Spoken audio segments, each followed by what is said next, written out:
I've been at Nokia now just going on 11 years, 10 or 11 years, and it's been quite a ride, I can say. I live in Silicon Valley, and I've been in the Bay Area for a long time. I'm Canadian by origin.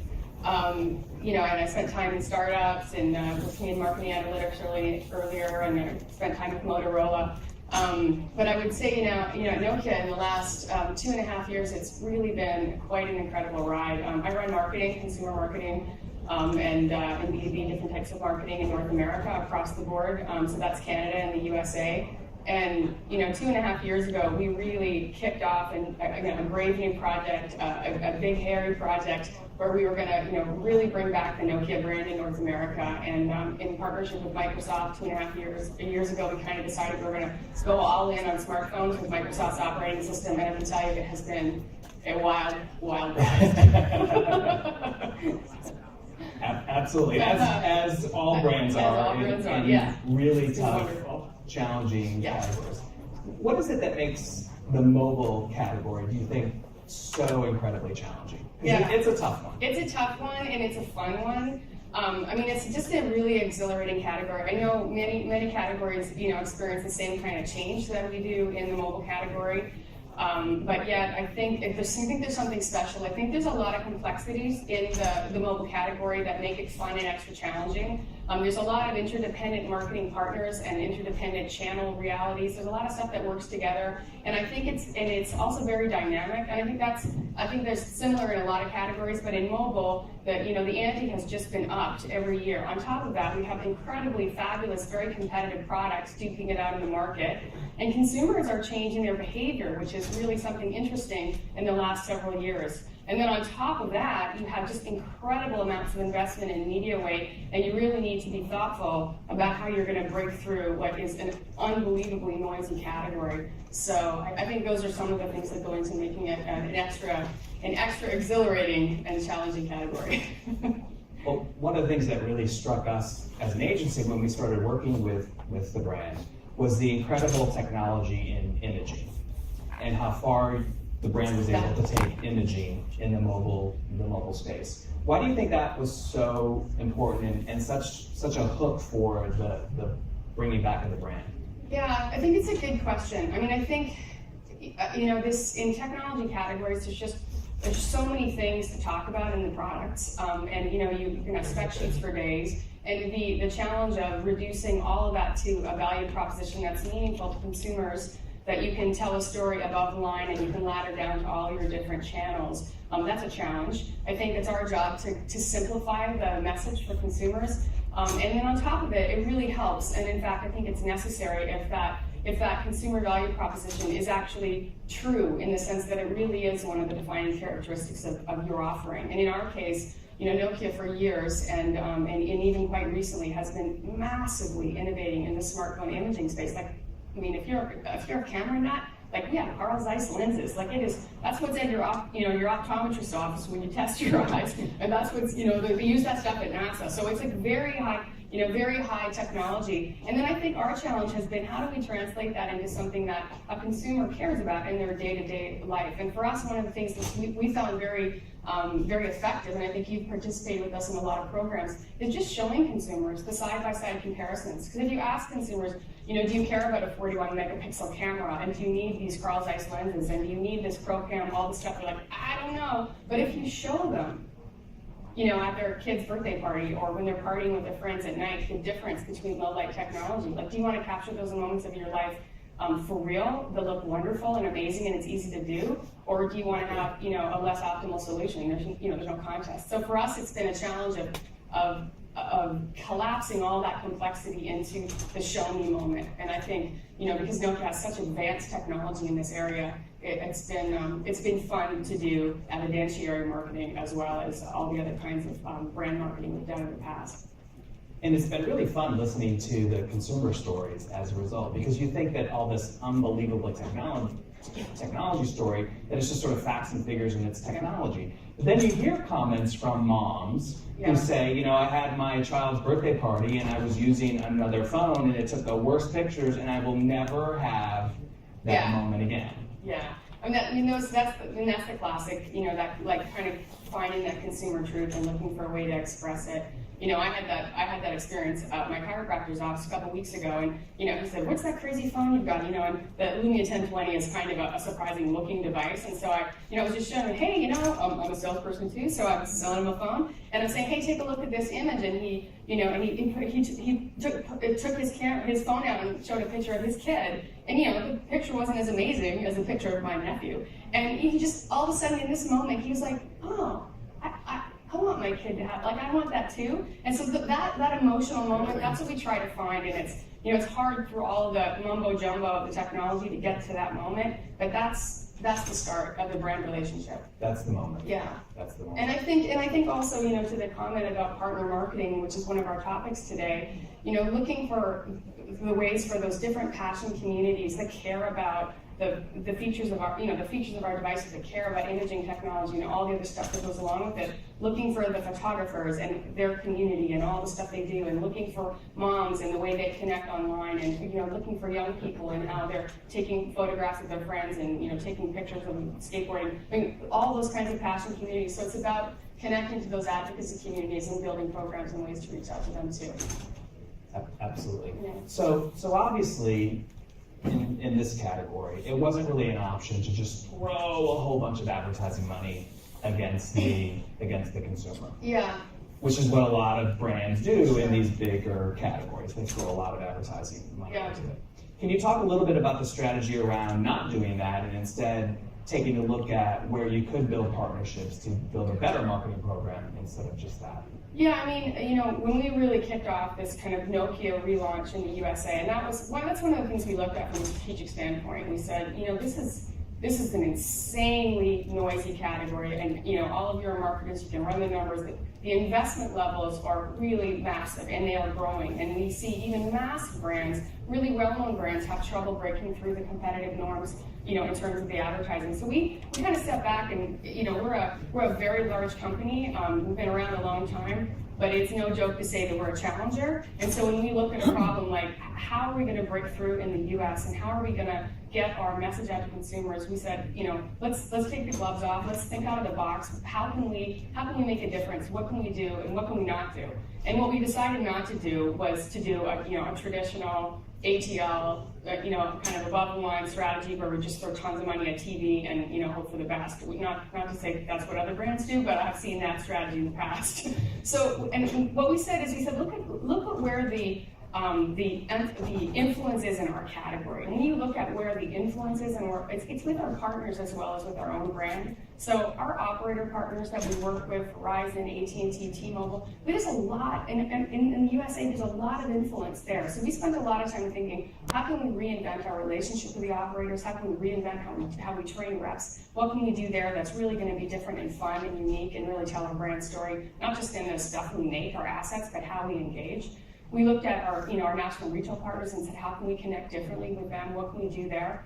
Microsoft is an incredibly critical partner for us, and I'm really proud to say that we have worked incredibly closely with them, and really I think changed the game for partner marketing in a lot of ways. So there, it's whether it's at the Microsoft stores and how we bring it to life there, or whether it's how we work together to align our campaigns or our media schedules, or to ensure that messages are being echoed in all the campaigns that come from the operators or from Microsoft. So we really took a 360 view. And then I think the last part of it, in a lot of ways, is one of the most exciting parts of our strategy, was we said, let's really think differently about PR. Let's think differently about influencer marketing. And that's one of the ways where, you can, from a social and a digital and an influencer standpoint, you can really break through with relatively little investment when you're successful, but it takes a lot of coordination. So that was a really critical cornerstone, I think, of the strategy as well.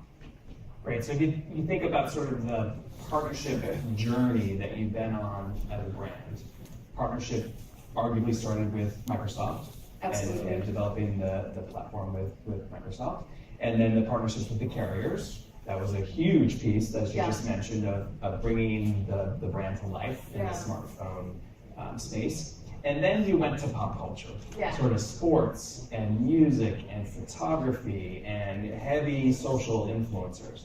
Can you talk a little bit about the thinking behind that and some of the folks that you chose to work with, and I can elaborate on it some of it too? Sure. I mean, I think our launch of the Lumia 928 is a good example of some of that stuff all coming together. It was kind of It was kind of a very fun and cheeky way to launch. Again, we're always looking for unfair advantages and unfair ways to do maybe what other brands aren't afraid to, or maybe might be afraid to do for a challenger. So when we launched the 928, which was a fantastic device with Verizon, again, really differentiated in imaging technology and those capabilities there.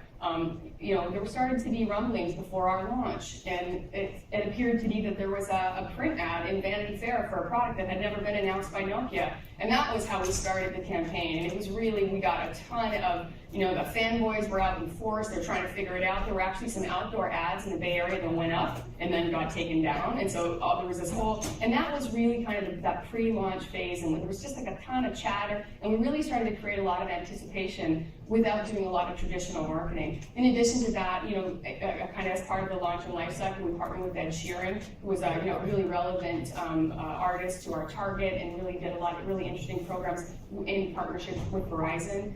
You mentioned in the sizzle reel there was that really cool music video activity we did with Ed Sheeran. So instead of having we've done it in the past, instead of having a huge, giant, massive event, like a big concert, we said, how can we do something a little cooler, a little more underground? And so what we did was we created a little tiny event just with Ed Sheeran and I think it was 4 or 6 of his fans won the opportunity to come to a private concert, which we filmed exclusively and entirely with the 928. Which we later launched. At the time we had not launched the device in that way, and then later on we launched the footage. So it was a really cool and fun way, and then we had the opportunity to connect to his fan base, to Ed Sheeran's fan base. We had the opportunity to connect with people who really cared about photography and influencers there. So it was really kind of starting out, just beginning differently, and then after that kind of pre-launch phase, really being able to move into some of the more traditional 360 marketing. Of course, we did TV, really well coordinated. If you looked at the assets that came out from Microsoft, who were doing TV for the 928, and you looked at assets that came out from Verizon, they weren't the same exact campaign with the same words, but it was absolutely came from the same place. And in fact, some of the assets were indeed shared that were created by different partners. So I think that's a really good example of all of those things coming together in different channels. It was really fun. Lots of fun. And the ability to be really super creative. Mm-hmm. Like even the training videos that we did with Neve Schulman, Catfish, MTV, right. Bringing in a whole new generation of folks thinking differently about a smartphone, and then training them on how to get really cool visual effects using a phone. That's cool. That's actually a really great example. So when we launched the 1020, which is this unbelievable 41 megapixel camera, and every spec if you care about cameras, is there, and it's a truly incredible device. And we try to, on the one hand, critical influences for us are the men and women that work in the store and that sell the devices, and they got to be convinced, they got to fall in love with the devices. So we were trying to think differently about them. At the same time, we had what could be an incredible tool for someone who's super into the camera stuff, but at the same time, we wanted this to be a mass and appeal to everyone. So I think the partnership that we worked with you guys on too, with a photographer in Brooklyn named Neve Schulman, was a really good example. So we said, hey, let's teach people how to get into this device and how to get the best of it. And we created a masterclass, which was at once the ability, if you were really into photography, to learn all the ways that you could use the device. But at the same time, if you were new to the idea of photography, or you didn't think about yourself as a photographer, also kind of learning about how to think about taking pictures and how to come at it in a really approachable way. Neve Schulman's very cool because he has a great following in social. He's really approachable, has an incredible, he's very likable in person, but he's also self-taught. So I think with that, we're kind of really sending the message that you don't need to be a professional photographer to care about the capabilities of this device. You can be someone who's just coming to it for the first time or self-taught as well. And that really resonated with reps as well. So I think all those things together, just kind of solving the problem in a different way, and it's really fun.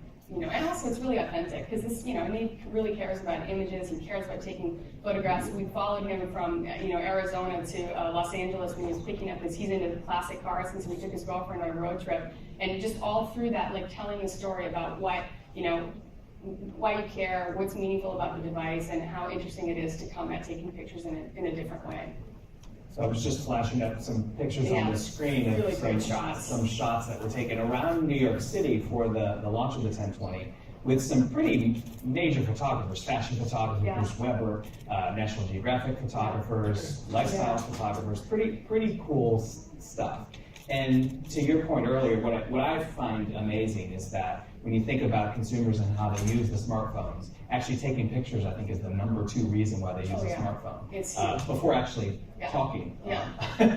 on them, which is pretty cool. Maybe you can talk just for a second about the new 1020 and the oddity of it, and how you got there, and how it really is as much camera as it is phone. Yeah, I mean this device has been in our pipeline for a while, so it's one of those devices that you just can't wait to get to, can't wait to launch, can't wait to market. I mean, this is a very unusual looking device, and so as a marketer, we're in a category where everyone has one of these, which when you look far away, it looks like a black square. So it's quite a challenge all the time in assets and TEC to how do you get across this is, hey, that's one of those. So it was really, and of course, Nokia has differentiated on color for many years. So in some respects, I've had it a little easier than maybe some other smartphone marketers because, we're the ones with the turquoise phone, we're the ones with the colorful phones. We've really, I think, captured and created a place to differentiate on color. But when this device launched, which has this, this big black lens here, which is a testament to the 41 megapixel sensor that's inside the device. It was really fun to start to think about how we would launch this. And I think one of the things that is true is that the best camera is the one you have in your pocket. And all of us have our smartphones in our pockets all the time. And we might be camera nuts. This guy's in front of me with like a lens this long. Now, if he's got that in his pocket, he's probably going to capture a better shot than everyone. But at the same time, this guy's got a 1020 pointed at me and looks just like this. But this is the camera you have in your pocket. You're going to take amazing pictures all the time. And I think that's one of the things that was a real insight in the campaign is that people they don't want to carry around a massive camera, but they don't want to give up the capability of being able to take great pictures as well. So it was about translating all those kind of complex pro digital SLR ideas, into the camera. And so, we do apologize to the camera industry, we're sorry. But, it's been really fun. What did the carriers say the first time they saw it? It must have been pretty radical, I would think. Yeah, I think there were, I believe, I'm trying to think of one of the quotes of one of the CMOs who will remain nameless, but I think it was, "This is a kick-ass device." So we were really excited. It's one thing to have, there's a lot of incremental, improvements in our category, and every device is going to have incremental improvements. But when you get to market a breakthrough device that's really delivering something that's literally the first and the best, it's super fun. And not only, I think, we've got great relationships with our carrier partners, and all the devices that we do launch with them have a unique value proposition. They're positioned in a portfolio in a meaningful way. But when you have these hero devices, and we launched the 1020 exclusively with AT&T, it was really fun. I think you can see in the work we did with them, there was an incredibly high level of commitment on all sides with Microsoft and AT&T and ourselves as well. I think you see it in the assets. If you're in an AT&T store, they're really beautiful assets. They had this wonderful campaign that was created with using these hot air balloons, and we had a really fun shoot with them. And we shot all the retail assets, like the printed retail assets. They were all shot with the 1020, and that was really exciting and a unique challenge because software is getting locked as you're getting closer to launching. So it was really required a lot of collaboration with AT&T to make that happen. There were some really exciting and interesting retail experiences that we did where there's like a little snow globe kind of thing where you can zoom in on to see surprises in the small world, and that was something we collaborated with on them as well as some stuff that would show you the differences in the low light capability. So I think they were really excited. Anyone's excited when they get to market something that's the best and first, and we got to do that with AT&T. A true partnership marketing, truly. For sure. And the colors, the first with those colors as well. Yeah, for sure. When we way back in we launched we launched the 900 with AT&T. The 710 we launched with T-Mobile back in I think early 2012, and that was a very colorful device. And when we launched the 900, which had a very big above the line campaign here in the USA, the hero device there was the cyan turquoise device, and we were really the first smartphone player in the US to go strong with color, and we were kind of like, everyone buys black, let's hope that works out.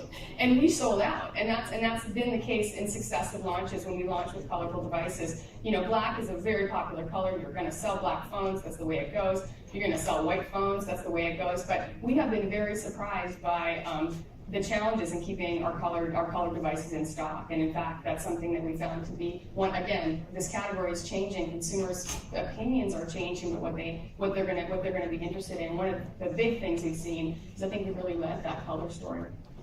Well, and I know I took great delight last week, the iPhone launch. No offense to any iPhone fans in the room. With all of the colors, and what the biggest tweet last week was a tweet from Nokia saying, copying is basically the most sincerest form of flattery. It was super fun. A few times you get to this. So our UK digital team, they're so awesome. They so right in the middle of all the iPhone bonanza, and our UK team launched the coolest tweet, which it was a picture of a portfolio of Nokia products, like the super bright ones, because we're kind of rocking color, and it said, "Imitation is the best form of flattery." Thanks, Apple. So we just tweeted that out, and it got so many retweets. I heard last week, and I haven't independently confirmed this, but someone at Twitter said there were more retweets of that tweet from our UK team than the Dunk in the Dark one. So we were kind of like, high five. But again, and then there was, even cooler, there was a whole lot of things that happened afterwards, which I think is, kind of back to advocacy. We had the fanboys coming back saying, oh no, we did the IMAX, and then our guys said, yeah, well, how about 1987? We did really colorful phones then too. So it was a fun back and forth. Lots of fun. It's a fun category. It's a super fun category. Have fun with it. It's really fun. It's challenging and it's aggressive and just to that point about fun. One of the things that we've been it's been an interesting thing to manage is what we know in our category is, especially now, humor is really breaking through. Funny breaks through. I got my counterpart at Microsoft says funny is money. It does break through. So one of the things that you have to kind of bob and weave is kind of continue to connect to what's breaking through in the category. And if you look in the last year, the ads that have really broken through and the value props that have broken through, when they're told in a humorous way, in a surprising way, right now that's really landing in the category. So, back to being cheeky and being a challenger, there's a lot of benefit to acting that way. We see when you sort of are telling the sort of, here's your value proposition and here's the specs and this is why you care, it's difficult to break through. So it's not a surprise, but we're really seeing a lot of success right now landing with humor in the category. So it certainly is fun, but fun is also very effective from a strategic standpoint. Well, no one wants to take it that seriously. Consumers don't want to take it. You're absolutely right. And I think that comes from being a challenger brand, as you mentioned. You can get away with a little bit more tongue-in-cheek. Maybe you need to do a little more tongue-in-cheek. And I think it's very fair that last year at this time, as we were entering into the holiday season, we were a challenger brand. There's no doubt about it. We came out of it very successful, just launched the 1020, very successful launch. I know that there's a lot more innovation coming along. Can you comment at all on any of that without saying too much? I mean, I think so. Obviously, I can't comment on products that we haven't launched yet, but we have doubled down on imaging, and we're the types of innovations you're going to continue to see from Nokia are going to really bring together all those promises around the ability to capture your life and relive it. There's really cool and exciting stuff going on in computational photography. We're starting to see a lot of stuff where you take a picture and you can edit it later and you can reframe it later. And I think this category is really interesting because I think the way you capture images and the way you share them and the way you connect them to where you are in the world, all that stuff is really changing the way we remember what happened in our lives. And so I think it's a very exciting category. You're going to start to see products from Nokia that really continue to live up to that. So look, watch the space in Q4. Very super cool things coming. And then I think together with Microsoft, there's no limit to what we can achieve. Great partnership marketing, right? So before we open it up to Q&A, I thought I'd show just a quick piece of advertising that we are currently running, which to me completely sums up this notion of partnership marketing, because it is very hard as an outsider to see, well, whose advertising is this? Is it Nokia? Is it the carrier? Is it Microsoft? And the answer probably would be, yeah. All of those. So we'll just show that and then we'll open it up to Q&A.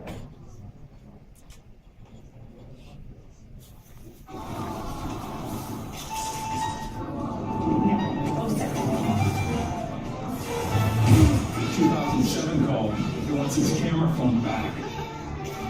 How's this for a drama shot? Fire What's that? With the Nokia Lumia 1020, you got the best seats in the house. Meet the Nokia Lumia 1020 with 41 megapixels and reinvented zoom.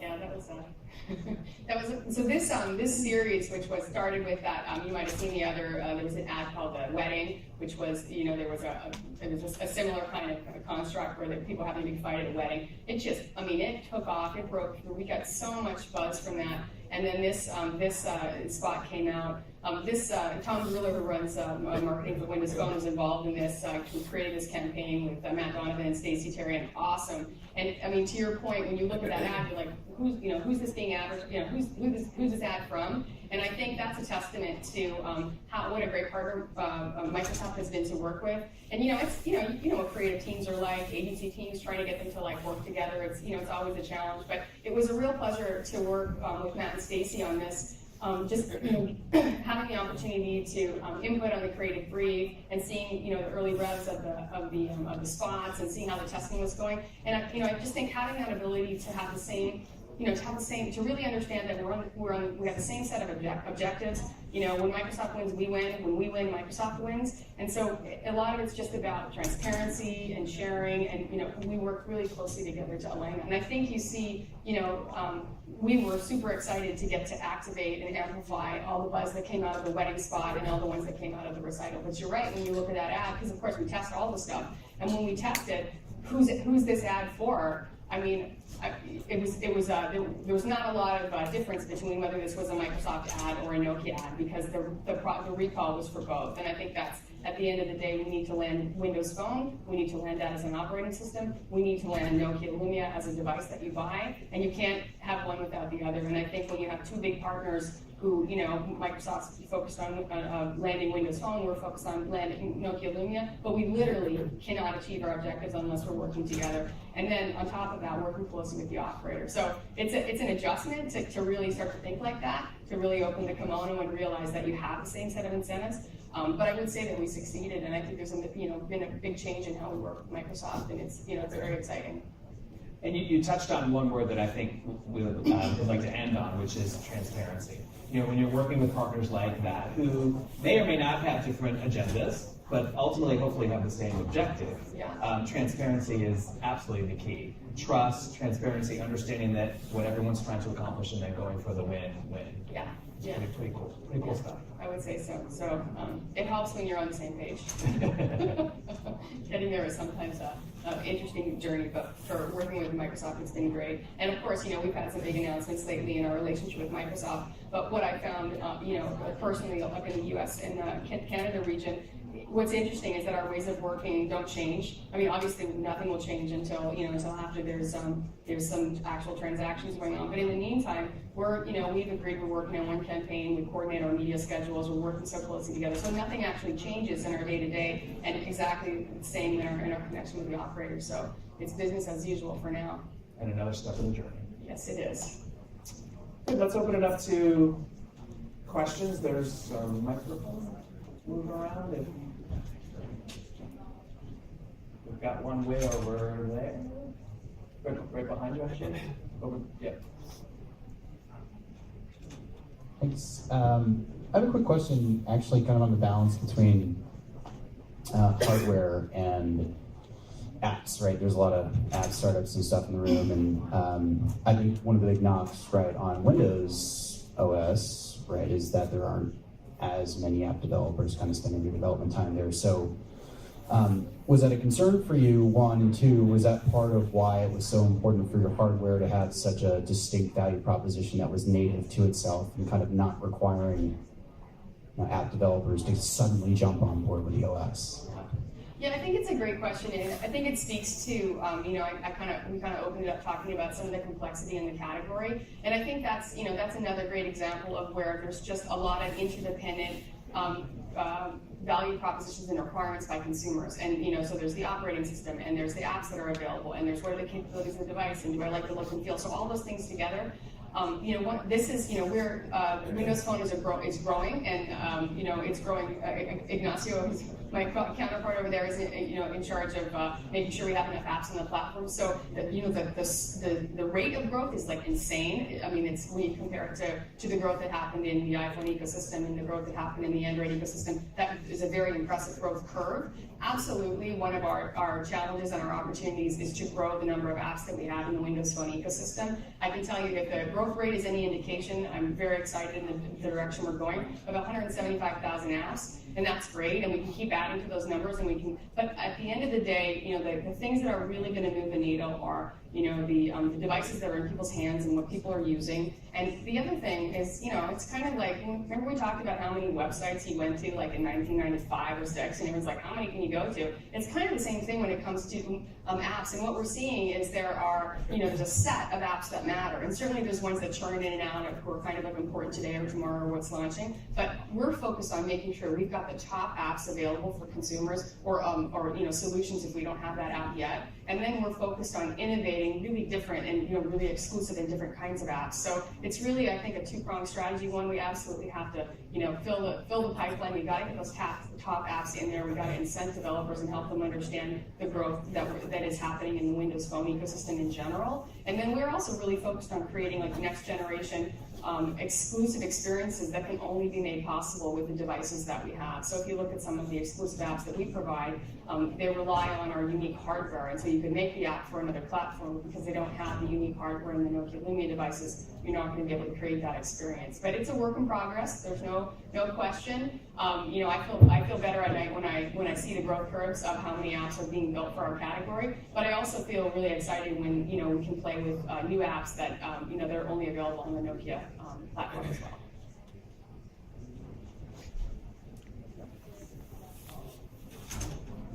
Thanks. Hey guys. So I love all the partnership stuff. That's a big thing for our agency. And I was curious from the Cohn & Wolfe side. Obviously, there's a lot of brand-to-brand partnerships, but there's obviously a lot of agencies behind all those brands too. How did that agency collaboration and partnership go? Tell me a little bit about that. Sure. And it takes a village.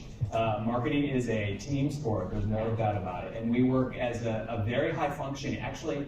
Probably, honestly, and I'm not just saying this because Valerie's here, one of the highest functioning interagency teams that I've ever been a part of across advertising, promotion, digital, public relations, at a time when all of us, and a lot of you guys can probably attest to this, all of us say that we can do everything.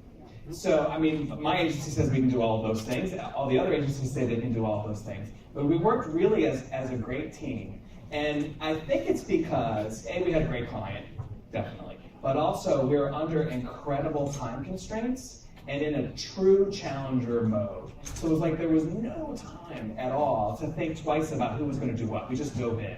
And all of us were all over each other's stuff, and we just operated that way. And it's been actually a really, really great experience. No haggling over money, no haggling over turf, just get it done. If you can do it faster, you do it, because I'm going to do this instead. So it has been an incredible collaboration across 5 core agencies. It's been really fun. So I think when we think back to how we kind of set things up and how we thought I think in a lot of ways we just arrived here at this need to be to really do a true interagency model. We arrived there because there was no other solution, especially in the time frames we have. And I think that's one of the, this context here and what we're talking about is partnership marketing. But when you're talking about Nokia as a client right now, there's no backdrop other than turnaround marketing, because that's the backdrop for this interagency team. That's the backdrop for everything we've done together. And the defining characteristics of turnaround marketing are speed of execution, and the fact that by necessity, in a turnaround, your assumptions change all the time because you're always optimizing to succeed and to be a challenger. So on top of the fact that we're throwing crazy deadlines at these guys all the time and they're like managing to sort it out, you have an agency that give you a brief and then they change the brief and then they change the brief again. We're in a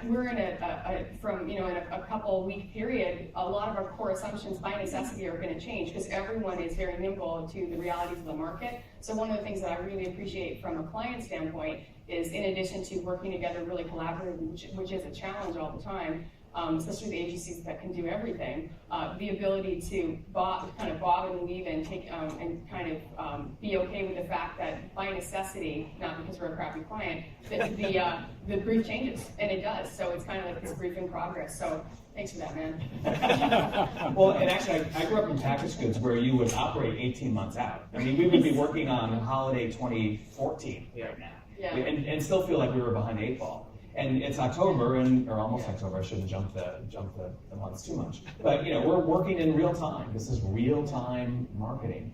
And I think one of the other challenges or what's something to get better at from a partnership marketing standpoint, when you're working with big partners, so we're working with Microsoft and they're making amazing above the line TVC and all that stuff. And you think about the timelines for TVC when you have to finally actually be really finished for sure, and when you traffic it, like that's pretty much the last. But when you think about our deadlines also, then we're making, we're doing retail training assets, we're making print assets. So our timelines are not the same oftentimes, depending on who the partner is and how they're working together. So it's been a real adventure for us to figure out what's the plan. And then we're always doing everything we can to ladder up to what our partners are doing, and they're doing the same for us. The biggest challenge is that you have partners with different timelines. So then that's where the real creativity sets in, is how do we make an amazing direction if our partner goes here, or if ultimately, the creative ends up landing there. So that's kind of the real-time thing. And again, you mentioned transparency. It's all about transparency, communication, and trust, because there can be a lot of cross wires with that many different partners in the room with their agencies too.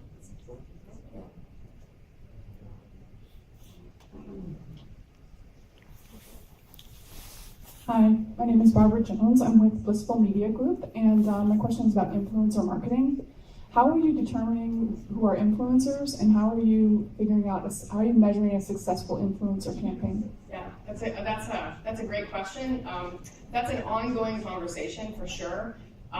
So what I'll say is that you remember this project recently?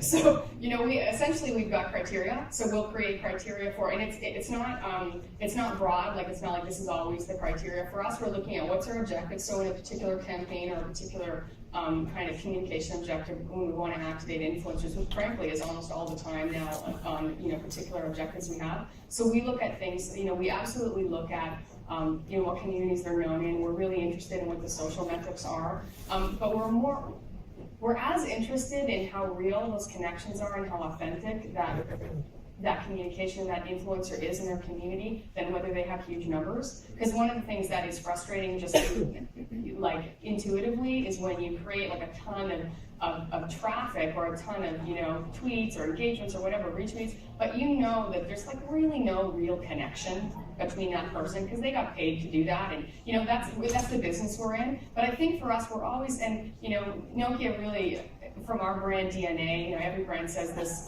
as well, I'm sure, but when I see how we live it in the company, we're really looking to try to create a human, real, authentic connection. So we would rather have someone who maybe doesn't have as much of an influence, if you will, in terms of the metrics, but is actually really connected to our product. So Neve Shulman is a perfect example of our influencer objectives done right. So we worked with Point of Wolf on that project, and he's a real self-taught photographer. He has a really engaged and really interesting social network of people that care about what he's up to. He was really interested in our product and what it did and how it worked. And so there was something real there, as opposed to just something we paid someone to say. And so for us, we're always looking for that balance between how can we reach out to our community, at the same time, how can we create this authentic connection? And I don't think there's a single answer to it. I do think you need to have a criteria for especially when you start diving into passion communities where you might not have expertise in what's cool in that community, so you could be tone deaf without knowing what you're doing. So having the right partners that can help you connect to the right communities inside of that. And then it's about, do we have a real personal, authentic connection of some kind to that influencer? Because I think otherwise you can create short-term buzz, but in the long run, I think it falls flat because it isn't real. I think we have time probably for one more. I have a question about how you manage the relationships with your agencies, given your complex relationship with Microsoft. How do you pull that off? Do you divvy it up by brand and retail, by medium? Do you work with the same agencies or different agencies? How do you actually get that done? Yeah, I mean, it's a great question. It's definitely a work in progress because there's been a lot of change, and I think, we may see some change in the future as well. So I think number one, we can't accomplish what we're trying to accomplish unless it's, to the comment earlier that it's a team sport. So we do our best to do two things that I think might seem a little bit at odds. We do our best to ensure that there's really strict swim lanes so people know what they're responsible for and what they're not. But at the same time, we do everything we can to encourage collaboration between agencies so that people aren't having turf wars about whose idea, because the concept that great ideas can come from anywhere. So for example, in this, coming into some of a recent briefing period that we did, we kind of said, hey, how can we, what can we do differently? And one of the things we did differently, is that we got a lot closer to early ideas than maybe we've done as a client in the past.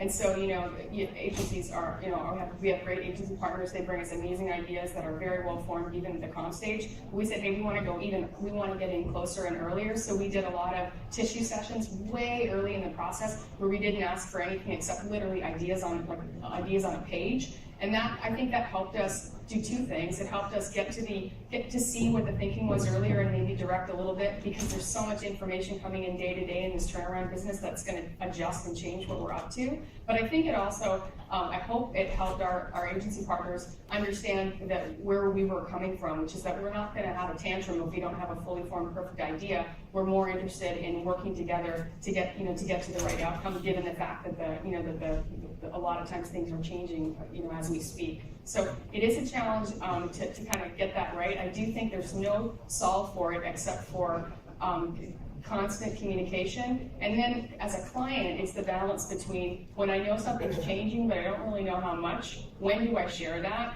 Because the last thing we want to do is spin everyone up on a new brief when I haven't quite got all the information yet. So as a client, that's the thing we try to manage. We know change is coming, but we're not exactly sure what the parameters are of it quite yet. So we work on that day to day. But I think honestly, we're very open with our agency partners about that, and I think that's really the only way to get there.